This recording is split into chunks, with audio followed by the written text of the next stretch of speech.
साथियों नमस्कार, स्वागत है इस वीडियो में। और मैं आपके साथ इस वीडियो को लेकर के आया हूं।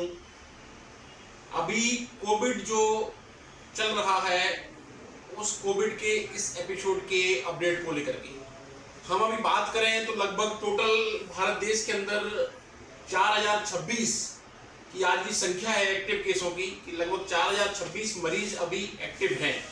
इन 4026 एक्टिव रोगियों के अंदर से आप देखिए कि लगभग 2700 मरीज ठीक हो चुके हैं, यानी कि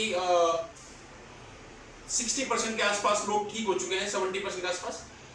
अब हम बात करते हैं कि इन 4026 में से सर्वाधिक रोगियों की संख्या पुनः अभी केरल और महाराष्ट्र में बनी हुई है। सर्वाधिक केस केरल के अंदर है। केरल में कितने केस हैं अभी, यानी कि आप मान के चलिए लगभग 14-16 केस, और महाराष्ट्र के अंदर 494, 50% के आसपास पेशेंट्स अभी केरल और महाराष्ट्र के अंदर ही हैं। टोटल भारत देश के अंदर जो रिकॉर्डेड डेथ हुई है वो 38 हैं। देश के अंदर 38 रोगी जो मृत्यु हुई है कोविड के रीजन उसमें पॉजिटिव पाए गए हैं, कोविड कीटाणु। और जो लास्ट 4 दिन के अंदर मौतों की संख्या बढ़ी है, जिसमें 31 मौतें हुई हैं। सबसे बड़ी बात यहाँ में यह है, मेरा पहले भी कोविड को लेकर के स्टेटमेंट था, कोविड महामारी हमारे बीच चलती रहेगी। ये कम्युनिटी डिजीज है, कम्युनिकेबल डिजीज है, रेस्पिरेटरी सिस्टम की डिजीज है, वही आप देख रहे हैं। बट अभी कोई डरने की, तनिक होने की या पैनिक होने की आवश्यकता नहीं है। ज्यादातर पेशेंट्स के अंदर हम जो रिसर्च को देखते हैं, डेटा पूरे देश से हम समझ रहे हैं, पूरे भारत देश के अंदर जो डेटा के आंकड़े हैं, पेशेंट्स की रिपोर्टिंग को मैं देखता हूँ, उसमें सामान्य लक्षण है सर्वाधिक। इसलिए बचाव के जो तरीके हैं उनका ध्यान रखना सबसे उचित और कारगर उपाय है। इसके अलावा वैक्सीन भी इसमें प्रभावी है। अब हम बात कर लेते हैं अपने राजस्थान प्रदेश की।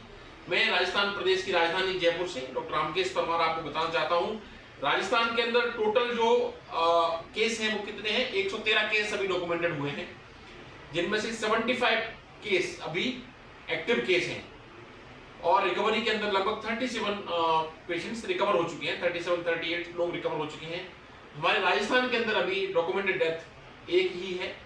कहने का मतलब ये है कि हमें कोई डरने की और पैनिक होने की आवश्यकता नहीं है। कोविड चल रहा है, पेशेंट्स पॉजिटिव आ रहे हैं, बट लोग ठीक भी हो रहे हैं। यहाँ इतना ही ध्यान रखें, सावधानी बरतें। अगर लक्षण होने पर चिकित्सक से परामर्श करें, और hand hygiene, face mask, social isolation का ध्यान रखें, और अपने घर परिवार वालों का ध्यान रखें। धन्यवाद। कोविड अपडेट के लिए हमारे साथ इस तरह की वीडियो के माध्यम से आप जुड़े रहिए। हम समय समय पर हमारे सोशल मीडिया चैनलों के माध्यम से आपको जानकारी पहुंचाते रहेंगे। आप मेरे फेसबुक पेज, इंस्टा पेज और YouTube channel doctor Ramkesh Parmar पर पहुंच करके, जुड़ करके इन अपडेट्स को देख सकते हैं। धन्यवाद।